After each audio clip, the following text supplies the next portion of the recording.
اور ان کی باتوں کا معاملہ ہوتا ہے کہ اول آخر گالی شریف. اللہ کی پناہ، تانے کے طور پر کہہ رہا ہوں، ورنہ گالی شریف نہیں ہو سکتی. گالی تو رذیل ہے. سمجھے آپ؟ یہ لوگوں کا حال ہو گیا کہ ان کی بات کے شروع میں بھی گالی، ان کی بات کے ختم ہونے پر بھی گالی، اور کبھی کبھی بیچ میں بھی 2-3 گالی. بتائیے ایسے لوگ کہاں جائیں گے؟ کیا جنت ان کی خواہش کرے گی؟ کیا جنت ان کی مشتاق ہوگی؟ کیا جنت ان کی تمنا کرے گی؟ جنت تو ان کی تمنا کرتی ہے جو اپنی زبان کی حفاظت کرتی ہے. تو بتائیے آج کے بعد گالی بولیں گے؟ بے حیائی والی بات اپنی زبان سے نکالیں گے؟ یہ ہو گیا. اور چوتھے نمبر پر جو بات بیان ہوئی ہے وہ ہے رمضان کے مہینے کا روزہ رکھنے والے. یہ 4 قسم کے لوگ ایسے ہیں کہ جنت خود ان کی تمنا اور آرزو کرتی ہے. اللہ تبارک و تعالی ہمیں یہ چاروں خصلتیں اور عادتیں اپنانے کی توفیق عطا فرمائے. آمین. تو رمضان مہمان ہے. ابھی جیسے کہ ہمارے شکیل صاحب نے ارشاد فرمایا، رمضان مہمان بن کے آتا ہے. ہم جس طرح اپنے مہمان کی قدر کرتے ہیں، ہم جس طرح اپنے مہمان کا ادب و احترام کرتے ہیں، اسی طرح ہمیں رمضان کا بھی ادب و احترام کرنا چاہیے اور رمضان کی بھی قدر کرنی چاہیے. ہم یہ خیال کرتے ہیں نا کہ ہمارا مہمان ناراض نہ ہو جائے، ہمارا مہمان اس کی خدمت میں، اس کی تواضع میں، اس کی خاطر مدارات میں کوئی کمی نہ رہ جائے. تو رمضان بھی مہمان ہے، تو ہمیں بھی اس بات کا خیال رکھنا چاہیے کہ رمضان کے حقوق میں سے کوئی حق ہم سے پامال نہ ہو جائے، اس کی حرمت پامال نہ ہو جائے، اس کی عزت پامال نہ ہو جائے. رمضان کے حقوق ادا کرنے کی ہمیں پوری کوشش کرنی ہے. یعنی رمضان کے سارے روزے ہمیں رکھنے ہیں، اور رمضان میں ایک بھی نماز ہماری چھوٹنی نہیں چاہیے، کوئی بھی گناہ کا کام نہیں ہونا چاہیے. زیادہ سے زیادہ نیکیوں کا کام کریں تو انشاءاللہ تبارک و تعالی آپ مغفرت کے بھی حقدار بن جائیں گے، اللہ کی رحمت کے بھی حقدار بن جائیں گے، اور جہنم سے آزادی کے بھی حقدار بن جائیں گے. کیونکہ رمضان کا پہلا عشرہ رحمت والا عشرہ ہوتا ہے، دوسرا عشرہ مغفرت والا عشرہ ہوتا ہے، اور تیسرا عشرہ جہنم سے آزادی کا عشرہ ہوتا ہے. سمجھے بات؟ تو رمضان جو آتا ہے ہماری ٹریننگ کے لیے آتا ہے، ہمیں تربیت دینے کے لیے آتا ہے. تو ٹریننگ جس کام کے لیے ہوتی ہے، ٹریننگ مکمل ہو جانے کے بعد آدمی اس کام میں ماہر ہو جاتا ہے کہ نہیں ہو جاتا؟ مثال کے طور پر اگر کسی نے بی ایڈ کیا ہوا ہے تو کیا ڈائریکٹ اس کو اسکول میں پڑھانے کے لیے رکھ لیا جاتا ہے؟ کیا ڈائریکٹ اس کو ٹیچر بنا دیا جاتا ہے؟ نہیں، پہلے اس کی ٹریننگ ہوتی ہے. 1-2 سال تک اس کو ٹریننگ دی جاتی ہے، اور جب اس کی ٹریننگ مکمل ہو جاتی ہے تب جا کر اس کو ٹیچر بنایا جاتا ہے اور پڑھانے کے لیے رکھا جاتا ہے. ہوتا ہے کہ نہیں ایسا ہوتا؟ بات سمجھ رہے ہیں آپ لوگ؟ ٹریننگ مکمل ہو گئی تو آدمی کیا بن گیا؟ ٹیچر بن گیا. یہ ایک مثال، ورنہ دوسرے اور بھی بہت سے کاموں میں ٹریننگ کے معاملات ہوتے ہیں. ٹیچر ٹریننگ ہو جانے کے بعد ہی بنتا ہے. ٹریننگ ہو جاتی ہے تو وہ ٹیچر بننے کے قابل ہو گیا. اب آپ بتائیے، رمضان کا مہینہ ہماری تربیت کے لیے آیا، ہماری ٹریننگ کے لیے آیا، تو ہمیں کیا بنانا چاہتا ہے رمضان کا مہینہ؟ بھائی یہ دنیا دار تو ٹیچر بننے کے لیے ٹریننگ کر رہا ہے. ہم اور آپ رمضان میں جو ٹریننگ لے رہے ہیں وہ کیا بننے کے لیے لے رہے ہیں؟ بھائی کیا بننا چاہتے ہیں؟ اس سوال کا جواب یہ ہے کہ رمضان میں ہماری جو ٹریننگ ہوتی ہے وہ نیک نمازی بننے کے لیے ہوتی ہے. بات سمجھے آپ؟ نیک نمازی بننے کے لیے ہوتی. دنیا دار ٹریننگ حاصل کرے تو وہ ٹیچر بن جاتا ہے. ہماری زندگی میں اتنی مرتبہ رمضان آیا، ہماری ٹریننگ کے لیے آیا، ہمیں نمازی بنانے کے لیے آیا، ہمیں نیک بنانے کے لیے آیا ہے، لیکن ہم نیک بنتے ہوئے نظر نہیں آ رہے، ہم نمازی بنتے ہوئے نظر نہیں آ رہے. اگر ٹریننگ کے بعد بھی کوئی ٹیچر نہ بن پائے تو اس کی ٹریننگ کو ناکام کہا جاتا ہے. اس کی ٹریننگ کے بارے میں کہا جاتا ہے کہ اس کی ٹریننگ فیل ہو گئی، پھر سے ٹریننگ دی جائے. ہماری زندگی میں بھی یہ مہینہ ٹریننگ کے لیے آتا ہے، تو ہمیں نمازی بن جانا چاہیے کہ نہیں بن جانا چاہیے؟ اگر رمضان آنے کے باوجود ہم نہیں سدھر رہے ہیں اور ہم نمازی نہیں بن رہے ہیں، اس کا مطلب یہ ہے کہ ہماری جو ٹریننگ ہوئی وہ فیل ہو گئی. تو نقصان ہوا کہ نہیں ہوا؟ جیسے اس ٹیچر کو اب دوبارہ ٹریننگ لینی پڑے گی، اس کا نقصان ہوتا ہے، اسی طرح رمضان کا مہینہ آیا اور چلا گیا، ہم نہیں سدھرے، ہمارا نقصان۔ حضور نے فرمایا کہ ایسا شخص ذلیل و رسوا ہو جائے جس کی زندگی میں رمضان کا مہینہ آیا اور چلا بھی گیا اور وہ اپنی مغفرت نہیں کروا پایا، وہ اپنی بخشش نہیں کروا پایا۔ تو رمضان کا مہینہ ہمیں سدھارنے کے لیے آتا ہے، رمضان کا مہینہ ہمیں نیک نمازی متقی پرہیزگار بنانے کے لیے آتا ہے۔ تو باقی 11 مہینوں میں اس کا اثر دکھنا چاہیے، نظر آنا چاہیے۔ رمضان کے مہینوں میں مسجدیں بھر جاتی کہ نہیں بھر جاتی؟ مسجدیں آباد ہو جاتی ہیں، ہے کہ نہیں؟ اب دوسرے کسی مہینے میں رمضان کے بعد اگر کہا جائے کہ بھائی نماز پڑھنے کے لیے آؤ، ہمارے مبلغین علماء کرام جب جاتے ہیں کہنے کے لیے بھائی مسجدوں کو آباد کرو، نماز پڑھنے کے لیے آؤ، تو کیا کہتے ہیں؟ حضرت ٹائم نہیں ملتا ہے۔ کیا کہتے ہیں؟ وقت نہیں ملتا، کاروبار ہے، اور شام کے وقت تو خاص طور پر کاروبار بڑا تیزی پر ہوتا ہے، عصر مغرب نہیں ہو پائے گی، حضرت نہیں آ پائیں گے، کاروبار کے مسائل ہیں، اس لیے ٹائم نہیں ملتا۔ اب آپ مجھے بتائیے، رمضان کے مہینے میں مسجدیں آباد ہوتی ہیں، تب ٹائم کہاں سے آتا ہے؟ کیا بات ہے؟ رمضان کے مہینے میں ٹائم ملتا ہے نماز پڑھنے کا، رمضان کے مہینے میں وقت ملتا ہے نیکیاں کرنے کا، تلاوت قرآن بھی کر رہے ہیں، دوسرے نیک کام بھی کر رہے ہیں۔ پتا کیا چلا کہ ٹائم کسی کے پاس ہوتا نہیں، نکالنا پڑتا ہے۔ آدمی اگر چاہے تو ٹائم نکال سکتا ہے۔ جب رمضان کے مہینے میں نیکیوں کے لیے ٹائم نکالا جا سکتا ہے تو باقی 11 مہینوں میں بھی ٹائم نکالا جا سکتا ہے۔ ہم چاہتے ہی نہیں ہیں، ہم ارادہ ہی نہیں کرتے۔ ارادہ تو کریں بھائی، کوشش تو کریں، اللہ تبارک و تعالی اسباب پیدا فرمائے گا۔ اور نماز پڑھنے کے ساتھ آپ جو کاروبار کریں گے، نماز پڑھنے کے ساتھ آپ جو رزق حلال حاصل کرنے کے لیے نکلیں گے تو اللہ تبارک و تعالی اس میں آپ کو برکت عطا فرمائے گا۔ اور اگر نماز چھوڑ کر کاروبار کریں گے کوئی برکت نہیں، کیونکہ ایک طرف اللہ کی نافرمانی کر رہے ہیں اور دوسری طرف کاروبار کر کے اسی سے روزی مانگ رہے ہیں، اسی سے برکت مانگ رہے، کہاں ملے گی؟ اللہ تو ناراض ہے نا تمہارے نماز چھوڑنے کی وجہ سے، نافرمانی کرنے کی وجہ سے پروردگار ناراض ہے، تو تمہیں روزی میں برکت کہاں سے ملے گی؟ پھر ادھر بھاگتے ہیں ادھر بھاگتے ہیں، یہ عامر صاحب کے پاس جائیں گے، اس باپو کے پاس جائیں گے، تعویذ دے دیجئے، وظیفہ دے دیجئے۔ سب سے بڑا وظیفہ تو نماز ہے، اسی کو چھوڑ دیا ہے تو برکت کہاں سے ہوگی؟ سب سے بڑا حضور مفتی اعظم ہند علیہ الرحمہ، شہزادہ اعلی حضرت تاجدار اہل سنت حضرت مفتی مصطفیٰ رضا خان رحمۃ اللہ تعالی علیہ، بڑی روحانی شخصیت اور تعویذات میں بھی، روحانی علاج میں بھی بڑا اونچا مقام رکھتے ہیں۔ لیکن جانتے ہیں ہمارے شیخ حضور اشرف الفقہا یہ بات اکثر فرمایا کرتے تھے کہ حضور مفتی اعظم ہند رحمۃ اللہ تعالی علیہ کی بارگاہ میں جب کوئی تعویذ لینے کے لیے آتا تھا نا تو تعویذ بعد میں دیتے تھے، سب سے پہلے اس سے پوچھتے تھے کہ نماز پڑھتے ہو کہ نہیں پڑھتے؟ سب سے پہلے کیا دریافت فرماتے تھے؟ نماز پڑھتے ہو کہ نہیں پڑھتے؟ وہ کہتا حضرت نماز تو نہیں پڑھ پاتا، ایک پڑھتا ہوں، 2 چھوٹ جاتی، 3 چھوٹ جاتی ہے، 2 پڑھ لیتا ہوں، فجر نہیں پڑھ پاتا۔ اس طرح کے جوابات ہوتے ہیں، آج بھی ایسے ہوتا ہے، ایسے ہوتا ہے۔ تو حضور مفتی اعظم ہند فرماتے کہ جاؤ پہلے جا کر نماز پڑھو، کیونکہ سب سے بڑا وظیفہ اور سب سے بڑا تعویذ تو نماز ہے۔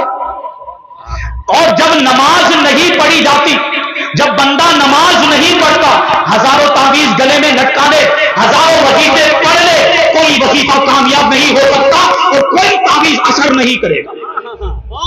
اس لیے آپ نے دیکھا ہوگا اکثر وظائف میں کیا بتایا جاتا ہے کہ ہر نماز کے بعد اتنی مرتبہ پڑھو، ہر نماز کے بعد اتنی مرتبہ، کیونکہ وہ وظیفہ جو ہے اس وظیفے میں تاثیر آ رہی ہے، نماز کی برکت سے آ رہی ہے۔ نماز چھوڑ کر آپ چاہیں کہ تعویذ سے فائدہ ہو جائے، نماز چھوڑ کر آپ چاہیں کہ وظیفے میں تاثیر پیدا ہو جائے، نہیں ہو سکتی ہے۔ اور نماز چھوڑ کر آپ کاروبار کریں گے تو کاروبار میں برکت بھی نہیں ہوگی۔ تو یہ رمضان کا مہینہ ہماری ٹریننگ کے لیے آتا ہے، ہمیں سکھانے کے لیے آتا ہے، ہمیں نیک نمازی بنانے کے لیے آتا ہے۔ تو ہمیں رمضان کے مہینے کے بعد بھی باقی 11 مہینوں کو بھی رمضان کی طرح ہی گزارنا چاہیے، یعنی باقی 11 مہینوں میں بھی ہمیں نمازوں کی پابندی کرنی چاہیے۔ جب رمضان کا مہینہ مکمل ہو جاتا ہے تو کیا آتا ہے؟ رمضان کا مہینہ مکمل ہونے پر کیا آتا ہے؟ عید آتی کہ نہیں آتی بھائی؟